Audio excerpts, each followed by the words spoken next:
Nararamdaman ko siya.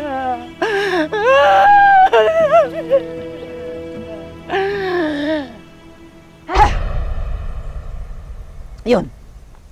Sana naman tantan na ako nung nagpaparamdam sa akin. Nasabi ko na sa'yo. Yun na.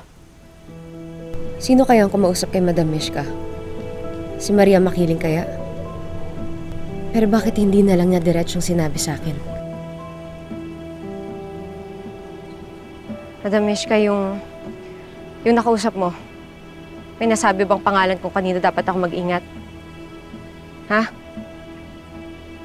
Walang sinabing pangalan eh. Wala. Pero, Amira, hanggang dito na lang ang maututulong ko sa iyo, ha? Hanggang dito na lang, ha?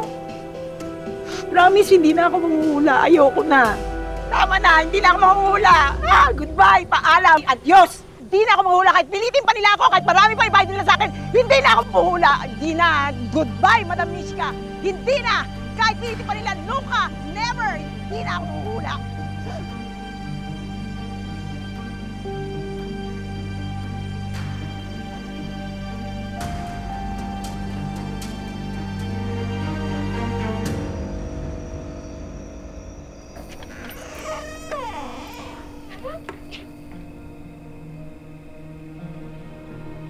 Nandito ka na naman ba?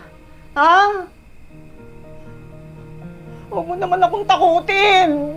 Huwag mo naman akong takutin. Oo, ginawa ko naman yung inuutos mo eh. Minarningan ko naman na si Amira eh. Promise. Promise. Hindi na ako manloloko. Hindi na ako manloloko. Promise. Promise, hindi na ako. Tama po. Kayo si Madam Mishka. Oo.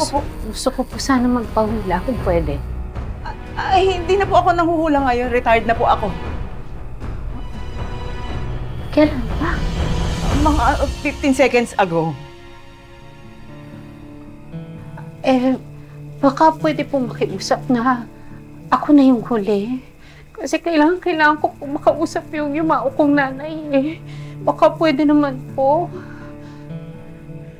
Boaz, Ali, hindi niyo ako naiintindihan ni Peki akong manghuhula. Niloloko ko lang yung mga customer ko. Kaya nga, nagpasya na ako na tumigil na eh. Pasensya na talaga. Sige po. Kung ganun, salamat sa pagiging tapat sa akin. Siguro, maghahanap na lang ako ng ibang manghuhula sa akin. Pwede po bang makahingi ng tubig? Tubig lang. Sige po, sandali lang ha.